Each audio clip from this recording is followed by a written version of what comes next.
Hola, ¿qué tal? Bueno, mi nombre es Leandro Gamayo, yo soy docente del Seminario de Violencia Colectiva en la Argentina Reciente, de la especialización en Criminología de la Universidad de Quilmes. Y para esta primera clase nos vamos a ver de esta manera, con un video asincrónico, un poco para que me conozcan, me vean la cara, para que me escuchen en mi presentación. Yo soy, bueno, sociólogo por la Universidad de Buenos Aires.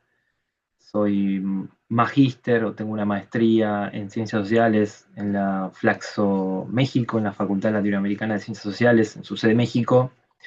Y soy también doctor en ciencias sociales por la Universidad de Buenos Aires. Eh, Tengo diversa experiencia de gestión en el ámbito de la seguridad. Fui coordinador de despliegue de las unidades de prevención barrial y prevención local del delito del Ministerio de Seguridad de la Nación en el año 2020 y 2021.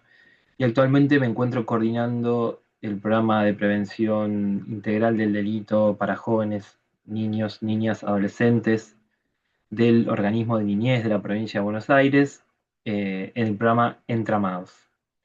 Específicamente este seminario vamos a trabajar con las nociones de violencia colectiva y con algunos episodios o fenómenos más vinculados a la historia reciente argentina, en diálogo con la teoría criminológica más general, pero también y sobre todo el diálogo con otro campo de bibliográfico más vinculado con las acciones colectivas, la protesta social, por supuesto, la violencia colectiva y la violencia en general. Para esta primera clase, a mí me interesa que podamos delimitar, mm, definir a grandes rasgos. Yo les vengo a hacer una propuesta precisamente del concepto de violencia. Vamos a trabajar con el concepto de violencia en primer lugar y en segundo lugar con el concepto de violencia colectiva. En lo que hace al concepto de violencia, es bastante común escuchar, ¿no? Saber que se trata de un concepto polisémico, se trata de un concepto que tiene muchas acepciones y que por lo tanto es preciso, como decíamos, delimitar, definir, cerrar, ¿no? En esa amplitud. Yo les proponía un primer ejercicio vinculado a que ustedes puedan describir qué es para ustedes la violencia, cuáles son las distintas manifestaciones de violencia y sobre todo que podamos pensar, ¿no? ¿Cuáles son los elementos compartidos de esos fenómenos violentos que aparecen con distintos adjetivos, ¿no? Más que, por eso suele hablarse más de violencias en plural que de violencia, porque siempre se remite a una violencia en particular, ¿no? Una violencia, bueno, como decíamos, colectiva, ¿no? Una violencia en particular, la violencia de género, la violencia en las escuelas, ¿no? La violencia psicológica, la violencia estructural, ¿no? La violencia obstétrica, violencia, bueno, hay violencia política, violencia social, ¿no? Bueno, la violencia criminal, etcétera. Distintos tipos de conceptualizaciones de las violencias o la violencia, que por supuesto cada una de ellas tiene su definición y no vamos a entrar, ¿no? a meternos en cada una de ellas. A mí lo que me interesa pensar, y esto lo vengo discutiendo, pensando, reflexionando y escribiendo hace unos años, es qué elementos tienen en común esas distintas violencias que las hace compartir un campo específico que es el de la violencia en general, ¿no? ¿Cuáles serían esos elementos mínimos, digamos, uno diría a grandes rasgos, ¿no? Generales, pero por otro lado mínimos, que podrían hacer incluir a estos distintos episodios en un concepto tan amplio y tan polisémico como decíamos, como el de violencia? Yo ahí, para esta clase en particular, les proponía leer dos textos. Uno es el de José Garriga Zucal y Gabriel Noel, sobre algunas notas antropológicas sobre el concepto de violencia, y otro es el capítulo uno del libro de Charles Tilly sobre la violencia colectiva, donde define, precisamente propone una definición del concepto de violencia colectiva para ir metiéndonos específicamente en lo que es la materia del curso.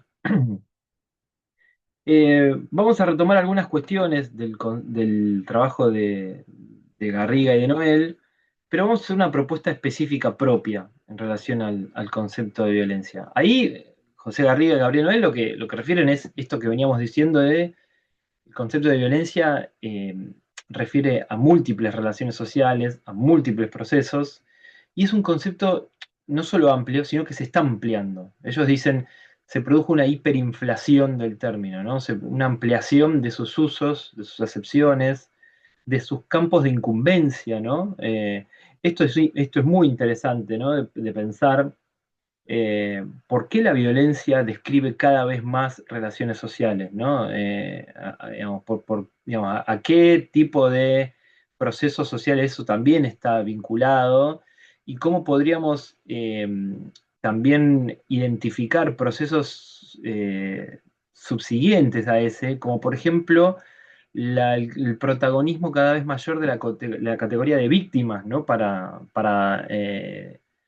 Em, interlocutar en el marco de la sociedad, ¿no? O sea, es cada vez más legítimo, cada vez más prestigioso, podríamos decirlo, no sé si es prestigioso la palabra, pero es cada vez más usado, digamos, la figura y la centralidad de la víctima como campo desde el cual hablar, demandar, ¿no? Y posicionarse en la arena pública. Y esto está indudablemente vinculado a esto que decíamos recién, ¿no? A que la violencia describe cada vez más distintos procesos sociales que antes no eran, ¿no? Catalogados, nombrados con el concepto de violencia. Esto, dicen los autores, es interesante, lleva una paradoja, ¿no? Usando, digamos, interactuando con Elías, ¿no? Con Norbert Elías y el teórico del proceso de la civilización, ¿no? Recuerden, para Norbert Elías, digamos, uno podría entender la modernidad occidental como un proceso por el cual las prácticas de violencia física, sobre todo, se reprimieron cada vez más frecuentemente del espacio público, pero también de la vida cotidiana, ¿no? De las costumbres en la mesa, los modales eh, eh, también de la vida privada. Eh, esa represión y ese proceso que él llama de civilización, por supuesto entre comillas, ¿no? Que lo describe en esos términos, vino acompañado a una apropiación de los estados modernos, ¿no? De la violencia, sobre todo de los instrumentos de la violencia, de las armas, ¿no? Y de los usos de la violencia, ¿no? La famosa tesis de Weber de el monopolio de la violencia legítima, ¿no? Estos dos procesos, este proceso de civilización supone que entonces las relaciones de violencia estarían disminuyendo, ¿no? En las sociedades, por lo menos occidentales, una tesis que es discutible y sobre la cual se habla mucho, eh, al menos en el ámbito político, ¿no? Uno podría decir que, digamos, la competencia política en Occidente cada vez pasa menos por la violencia, también habría que decir bastante al respecto, lo vamos a ver a lo largo del curso. Eh, pero sin embargo, cada vez más relaciones, como decíamos recién, son catalogadas como violentas. Por lo tanto, digamos, por un lado hay menos violencia, y acá sí me meto ya un poco, menos violencia física, ¿no? Hay menos, uno podría decir que el proceso de civilización hace que cada vez interactuemos menos con violencia, ¿no? En general, pero por otro lado, nombremos como violentas a una serie de prácticas que antes no tenían esa etiqueta, ¿no? Y ponen un ejemplo muy sencillo, pero muy paradigmático, que es, por ejemplo, la violencia en el ámbito de la crianza de los niños, ¿no? Hace pocas décadas, y uno podría discutir, podría decir que todavía se usa, ¿no? La violencia física para educar a los niños como práctica de cuidado, ¿no? Hay artículos muy interesantes al respecto, experiencias etnográficas sobre cómo la violencia se usa como una práctica de cuidado entre comillas, de cuidado para los actores que la producen, ¿no? eh, Cómo, digamos, la violencia hacia los niños como práctica de cuidado, como estilo de crianza, digamos, está más visibilizada, está peor vista, ¿no? Eh, y por lo tanto uno pensaría que se usa menos, ¿no? Precisamente ejemplifica lo que acabo de decir, ¿no? O sea, es, digamos, una práctica que eh, di- tiende a disminuir el uso de la violencia en su cotidianidad, pero es una práctica que ahora se nombra como violenta, ¿no? Y por lo tanto es pasible de ser reprimida, y antes era simplemente un reto, ¿no? Un cuidado, una forma de criar. No sé si me explico, ¿no? O sea, a medida que la violencia avanza para describir determinadas situaciones, esas situaciones de violencia física, en algunos casos, retroceden, pero ya son nombradas, retroceden porque son nombradas como violencia, y por lo tanto estamos ante esta paradoja, ¿no? De nombrar cada vez más prácticas como violentas y, por lo tanto reprimirlas, y por lo tanto que, digamos, se ejerzan menos o por lo menos menos visiblemente, ¿no? Eso es un poco lo que también dice el artículo. Yo, ahí Garriga y Noel, ellos proponen 4 categorías de violencia, ¿no? La violencia como daños físicos, la violencia como lo legítimo y ilegítimo, la violencia simbólica y la violencia como coacción.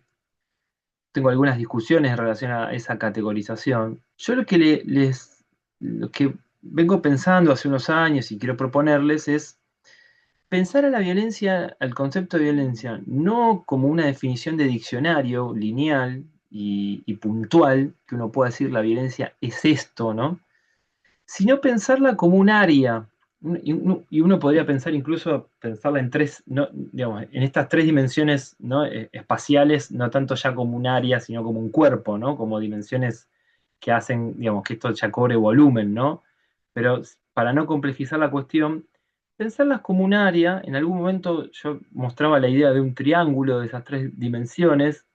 Me parece que la idea del triángulo no es tan productiva en el sentido de que supone que cuando nos movemos hacia uno de los vértices nos alejamos del otro, y eso no necesariamente es así, ¿no? Pero pensar entonces a la violencia no como una definición puntual, sino como un área, como una superficie conceptual sobre la cual nosotros podemos identificar determinados límites, bordes, ¿no?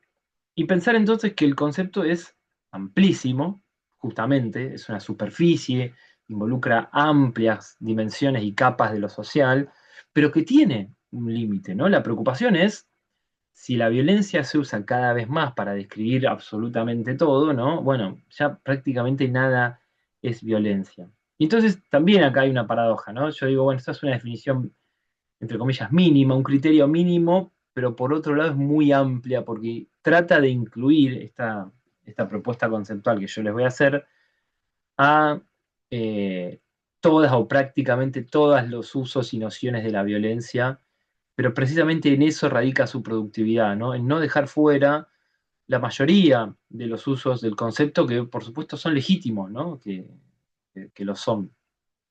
El primero es eh, la violencia como fuerza física, la violencia como daños, es el más usado eh, y es el más metodológicamente asequible, ¿no? En el sentido de que es el criterio más observable, ¿no? Para entender a la violencia, ¿no? Es fácil, los daños no son solo fácilmente observables, sino que son fácilmente registrables, ¿no?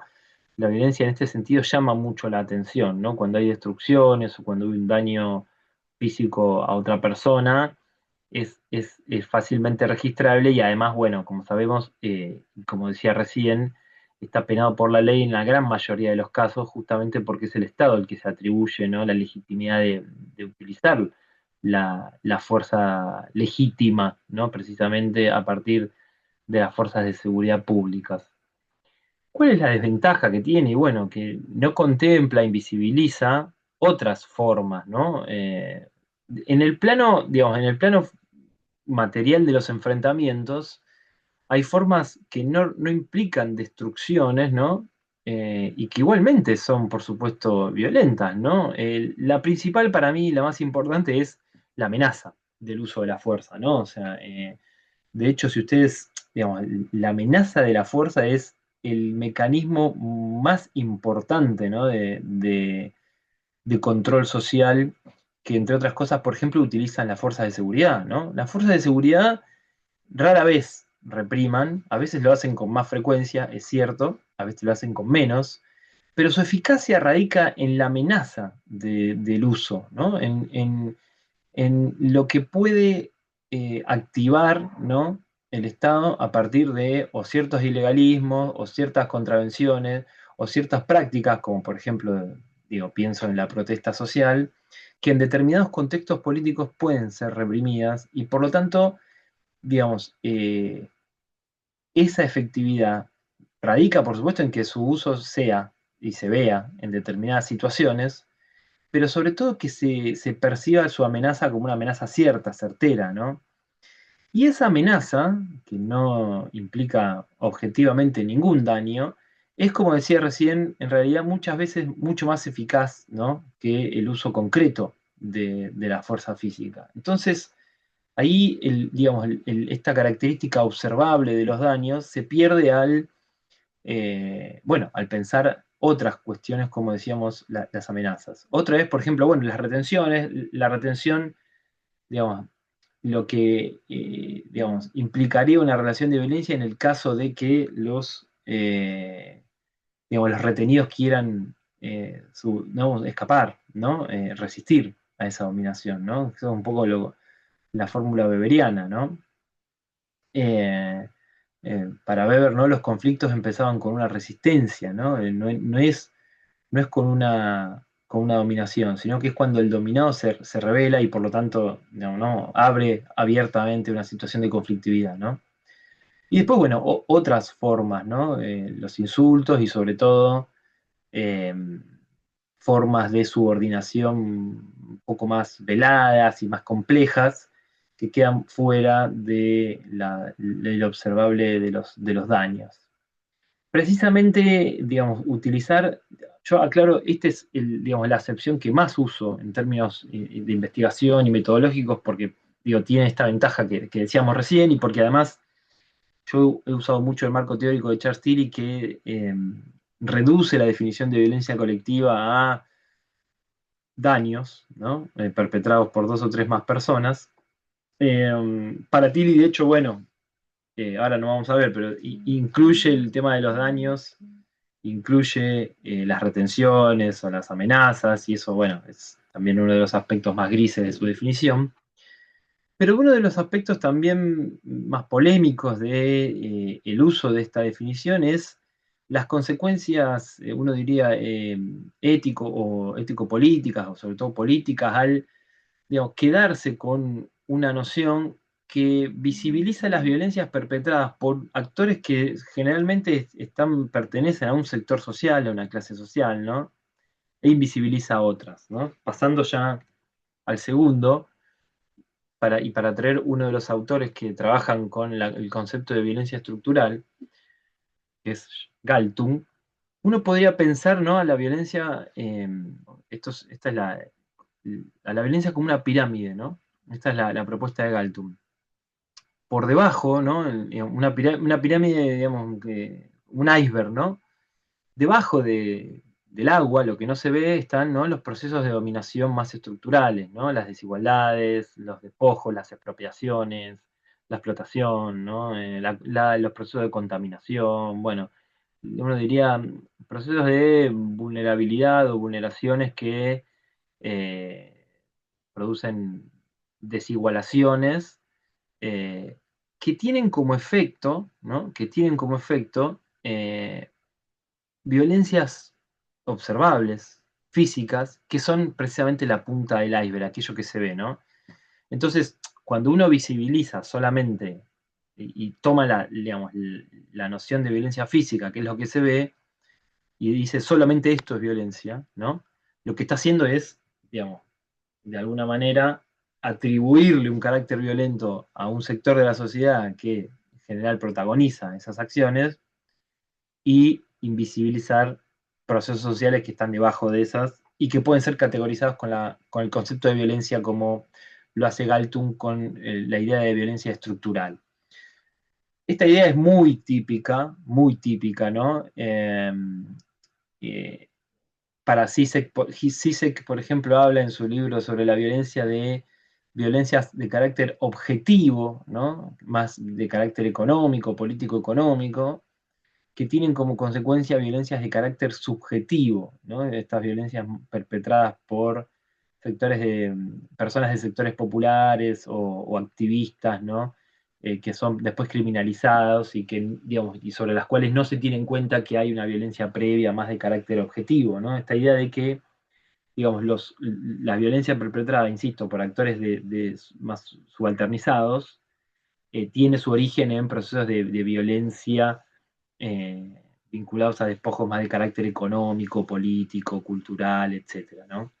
Es esta idea de la violencia como dominación, ¿no? Usamos mucho la idea de violencia para describir procesos de dominación que no necesariamente refieren a procesos de violencia física, ¿no?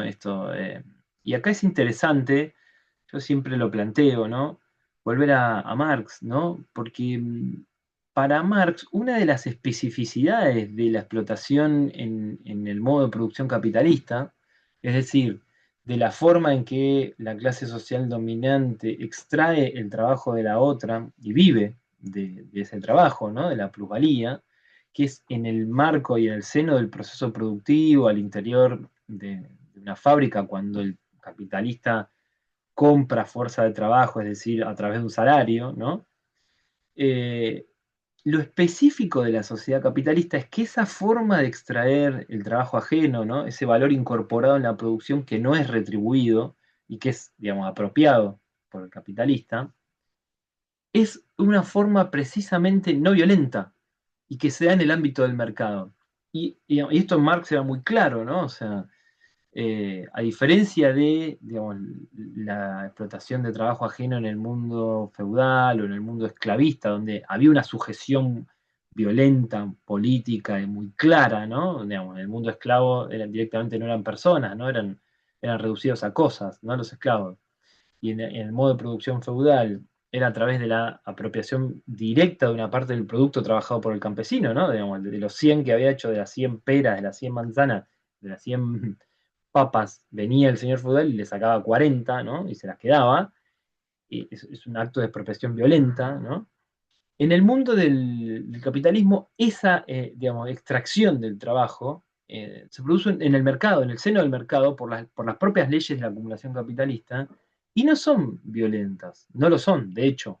Uno podría decir, como dice Marx, bueno, que, digamos, hay en el proceso originario del capitalismo y en el despojo de los medios de producción por parte de los campesinos y la conversión a proletarios, ese despojo que es violento claramente y que Marx describe en el capítulo 24, uno podría decir, bueno, hay violencia en el sentido de que a ese trabajador no le queda otra opción que venderse por ese precio en el mercado de trabajo, ¿no? O sea, no es una compra-venta totalmente libre, ¿no? Y esto Marx obviamente lo entiende. Digo, está bien, pero digamos, desde el punto de vista de las leyes de funcionamiento del mercado capitalista, es una transacción libre, digamos, ¿no? No estamos obligados jurídicamente, ¿no? No lo estamos, somos libres de vender nuestra fuerza de trabajo a quien querramos y por el precio que querramos, obviamente, digamos, dentro de las condiciones del marco del funcionamiento del mercado capitalista. Pero, ¿qué quiero decir con esto? Eh, que muchas veces usamos el concepto de violencia para definir o para describir algunos procesos, insisto, bueno, que Marx definía con otras palabras, ¿no? Como explotación, ¿no? Eh, expropiación, podría ser otro. eh, que, bueno, que presentan discusiones entre autores y que, vuelvo, no hacen más que estirar, ¿no? El concepto de violencia. Yo en esto también, digamos, tiendo a ser cauteloso, porque esto lo dice Tilly en el libro, ¿no? Hablar de violencia para definir todos estos procesos de despojo, de desigualación, de explotación, de expropiación, etcétera. Otros procesos, otras relaciones por fuera del campo económico, ¿no? Las relaciones de género, ¿no? Las relaciones entre generaciones, ¿no? El llamado adultocentrismo, las relaciones raciales, ¿no? Entre racistas, ¿no? Entre etnias, entre razas. Usar la palabra violencia para definir todos los sistemas de dominación existentes entre distintas categorías sociales, ¿no? Múltiples, eh, tiene la dificultad de no hacer observable aquellos momentos en los que precisamente es necesaria que la dominación se garantice mediante la violencia física. No sé si me explico. Si decimos que todo es violencia, ¿no? Volviendo al principio, nos perdemos los momentos en los que la dominación necesita efectivamente, ¿no?, de la violencia física para poder perpetrarse. Y nos perdemos de entender por qué no la necesita en los momentos en los que no la necesita, ¿no? Y ahí podríamos introducir, pues, bueno, es precisamente, ¿no?, la idea de violencia simbólica, ¿no?, la idea de hegemonía, o la idea de ideología también en Marx, y esto aparece en el texto de José Garriga. Sin embargo, es evidente que estos procesos de dominación son en parte coercitivos, ¿no? Volviendo al texto de José. Y es evidente que, como decíamos recién, si nos quedamos con el concepto de violencia solamente para definir a los procesos de violencia física, nos estamos perdiendo una parte de la cuestión, ¿no? O sea, entonces, eh, digamos, para decirlo a grandes rasgos, esta segunda dimensión toma los aspectos de subordinación, que después, digo, acá la idea es no reducir el concepto a una, ¿no?, a una forma o a un modelo, sino simplemente decir que el concepto se va a mover en estos ejes, ¿sí? Hay un eje es evidente, para volver a la idea del triángulo que no me gusta, pero hay un eje que es evidente, ¿no?, que es el de la violencia como daños. Hay un eje que es evidente, que es el de la violencia como dominación, ¿no? En general, cuando decimos que hay una relación de violencia, lo que estamos diciendo es que hay una relación de dominación. A veces con violencia física o a veces con otras formas, ¿no? Y ahí es donde aparecen estos adjetivos, ¿no? La violencia estructural, la violencia objetiva, decía recién de Zizek, la violencia, bueno, simbólica de Bourdieu, ¿no? Estas disputas por nombrar de una determinada manera, ¿no?, procesos sociales como exitosos ¿no?, o prestigiosos ¿no?, o jerárquicos, y por lo tanto ya esa manera de nombrar, esa manera de socializar ya es, ¿no?, una violencia para Bourdieu. Ahí comparto la crítica que le hacen Garriga y Noel en el texto. La propia idea de violencia de género, ¿no? Donde claramente, más allá de que haya violencia física o no, sabemos que la violencia de género involucra un montón de otras violencias, ¿no? La violencia psicológica, la violencia económica, y que desde ya lo que están describiendo es un proceso de dominación. Un proceso de dominación puntual, en una relación social en particular, pero un proceso de dominación estructural, ¿no?, que se puede también enmarcar en el patriarcado, ¿no? O sea, digo, por eso también el concepto de violencia es interesante, porque remite también a procesos de distinta escala, ¿no? Escala más general y escala más particular. Claro, ¿cuál es la ventaja? Decíamos recién, ¿no? Muchas relaciones sociales pueden quedar involucradas en este concepto, no es directamente observable, o sea, hay que imputar esta relación y hay que explicarla bien. Hay un texto muy lindo creo que es Aaron, que se llama La violencia de la moneda, para contar también, por ejemplo, cómo los procesos de centralización monetaria, ¿no?, involucraron relaciones de dominación se pueden conceptualizar como violentas, ¿no? La violencia de la deuda, ¿no? Bueno, hay mil maneras de entender a distintos procesos de dominación como formas de violencia. Y la última de las dimensiones tiene que ver con la pata, uno diría, si la segunda tiene más que ver con las luchas por el poder y también por la definición de lo que es violencia o no, y el segundo y el tercero están muy vinculados. Esta dimensión tiene que ver con una noción de la violencia más cultural y simbólica, no en el sentido burdiano, ¿no?, sino con aquello que, digamos, la violencia de alguna manera deja permanentemente fuera, ¿no?, de los acuerdos sociales, ¿no?, de las normas sociales, de lo que Durkheim llamaría como la conciencia colectiva de una sociedad, ¿no? Aquellas formas de hacer sentir y pensar que nos hacen vivir en comunidad, ¿no?, y que se nos imponen, ¿no?, y que son coercitivas, ¿no?, y que son anteriores a cada uno de los individuos. Claro, esas formas de hacer sentir y pensar no son unas, ¿no? De una vez y para siempre, sino que varían, ¿no? De un contexto a otro, digamos, y esas formas que dejan fuera un conjunto de prácticas, ¿no? Que son muchas veces punibles por los sistemas penales, eso que dejan fuera es lo que se llama violencia, ¿no?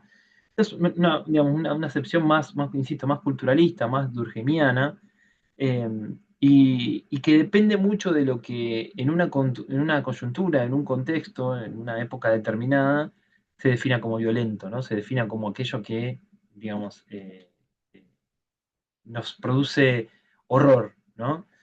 Y ahí, bueno, ahí recomiendo mucho las lecturas de textos de Sergio Tonkonov al respecto, muy durkheimiano, ¿no? La obra del propio Durkheim. Esto aparece bastante también descrito en el texto de José Garriga y Noel. Eh, como aquello que es, entre comillas, lo abyecto, lo aberrante, aquello que queda por fuera del cierre social, ¿no? Lo otro, ¿no? Lo violento, ¿no? Esto cuando le decimos a alguien, loco, sos un violento, bueno, le estamos diciendo, te estás comportando por fuera, ¿no? De las normas. Y eso que es violento no necesariamente remite a violencias físicas, ¿no? Necesariamente remite a procesos de dominación. Por el contrario, aquello que es violento es muchas veces precisamente lo subordinado, ¿no? Porque si en el segundo eje nos movemos en el eje de las disputas y de las luchas por el poder, por definir aquello que es violento o no, en este tercer eje precisamente nos centramos en, bueno, ¿cuáles son esas prácticas, ¿no? Que son definidas como violentas? Y muchas veces esas prácticas son prácticas subalternizadas, ¿no? Los que tienen más poder para definir determinadas prácticas son en general los sectores más poderosos, ¿no? Por ejemplo, las luchas del feminismo visibilizaron, ¿no? Que prácticas que durante siglos no fueron conceptualizadas como violencias, hoy lo son, ¿no? Y esta fue una conquista de las luchas, precisamente porque en el marco de esta relación de subalternidad no estaban siendo conceptualizadas en ese sentido, ¿no? Y hoy podemos decir que un conjunto de prácticas, digo, que hace 20 años no eran violentas, hoy lo son, ¿no? Producto de esas luchas. Luchas, en este caso, de abajo hacia arriba, ¿no? Para visibilizar, nombrar, ¿no? La propia idea de femicidio, ¿no? Que hace 15 años no existía, hoy se nombra de esa manera, ¿no? Con una violencia de tipo particular. Entonces, claro, aquí es la centralidad de esta dimensión es bueno, por ver qué prácticas, como decía, quedan dentro y fuera, ¿no? Y las que quedan fuera, aquellas que son consideradas violentas, y cómo se han producido, ¿no? Esas definiciones, eh, esas nominalizaciones, ¿no? Esos procesos de etiquetamiento, para decirlo, ¿no? Eh, claro, hay una desventaja acá. Primero que no tenemos un criterio común para definir lo violento. Y segundo, que podemos acoplar, ¿no? La mirada social nativa, ¿no? A la mirada científica o teórica digamos, y perder cierta mirada conceptual, ¿no? De los procesos. Es decir, al asumir lo que la sociedad define como violento, ¿no? Nos perdemos el trabajo conceptual de construcción del concepto. Fíjense, yo les decía, más que pensarlo como un triángulo, creo que tal vez habría que pensarlo como un diagrama de Venn, lo sigo pensando esto, ¿no? En el que se entrecruzan, ¿no? Se entrecruzan. Digo, la idea de un triángulo nos haría pensar que los hechos puntuales que estarían en ese triángulo, a medida que se acercan al vértice, se alejan del otro, y habría que pensar más bien zonas de intersección, ¿no? Por supuesto. Lo que más me interesa de esta propuesta es que pensemos los bordes, pensemos, digamos, digamos, las líneas que separan los hechos, las relaciones sociales que estarían encasilladas dentro de algún tipo de violencia. Fíjense que dentro podemos meter a todas las violencias con adjetivo, ¿no? Violencia colectiva, estructural, institucional, de género, etcétera, etcétera, etcétera. de las llamadas zonas de no violencia, ¿no? O sea, digo, lo que más me interesa es, bueno, pongamos un límite, un borde, una definición para establecer qué es lo que queda dentro y lo que queda fuera. Convengamos, lo reconozco, lo que queda dentro es muchísimo, pero al menos, digamos, estamos construyendo un criterio para definir qué es lo que queda dentro, qué cosas comparten todas estas violencias para ser parte de violencia, que tiene que ver con pertenecer a alguna de las tres dimensiones, ¿no? Y qué es lo que queda fuera, ¿no? ¿Qué es lo que queda fuera? Eh, de este modo, insisto, pensar al concepto como un área, ¿no? Como una superficie, ¿no? Que abarca determinadas dimensiones y por supuesto deja fuera otras, ¿no? No es necesario llamar como violencia a cualquier proceso. Aquí rápido, ¿no? Bueno, la idea de violencia como daños, ahí yo les decía, ¿no? La definición que Tilly da de la violencia colectiva es una violencia, es la violencia como daños. Eh, para Tilly, mm, mm, la violencia colectiva es una interacción social episódica que inflige daños físicos inmediatos a personas y o objetos, ¿sí? Y acá está lo que les decía, esto lo tienen en el texto que tienen para leer. Daños incluye la retención por la fuerza de personas u objetos pasando por encima de cualquier restricción o resistencia. Implica por lo menos a dos autores en los daños. A mí me parece una definición demasiado mínima esa, podríamos decir tres o cuatro, ¿no? Y es consecuencia de la coordinación entre las personas que realizan los actos que provocan los daños. Esto, digo, lo podemos ver por ahí en alguna otra clase, esta idea de la coordinación. Entonces, la violencia colectiva, esta violencia de muchos, ¿no? Como, como parte de la violencia como daños, uno podría pensar en un solapamiento con los procesos de violencia estructural, la violencia institucional, ¿no? La violencia de las policías, el hostigamiento policial, ¿no? Que inflige daños, pero además perpetúa, ¿no? Digamos, subalternidades.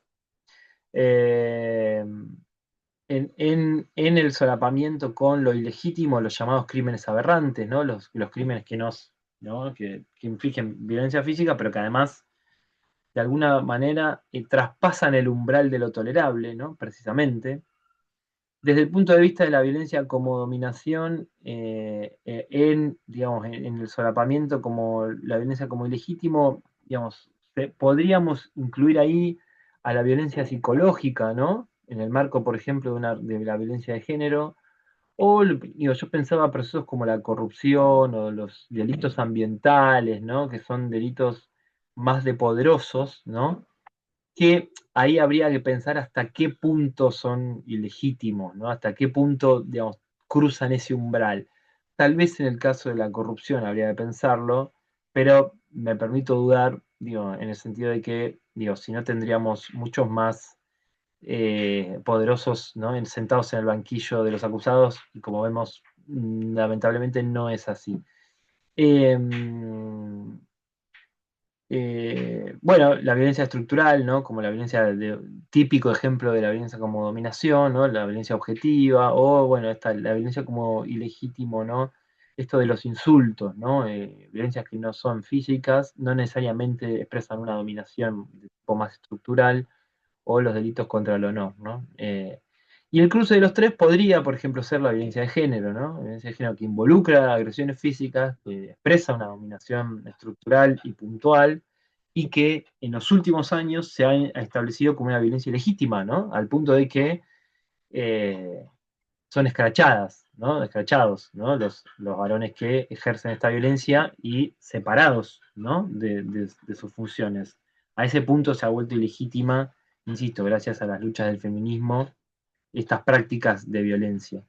Entonces, esta es una propuesta, por supuesto que no es la única, pero es un esfuerzo que hacemos para mostrarles, digo, cuáles serían los bordes conceptuales del, del concepto de violencia. Eh, Como decíamos, también es importante entender que no se trata de, digamos, una definición puntual, sino que se expresa en el marco de relaciones que son dinámicas, que son contingentes, ¿no? Que son cambiantes, eso queremos decir, que son dinámicas. Eh, Desde ya, por eso hablamos de violencia y no de inseguridad o de delito.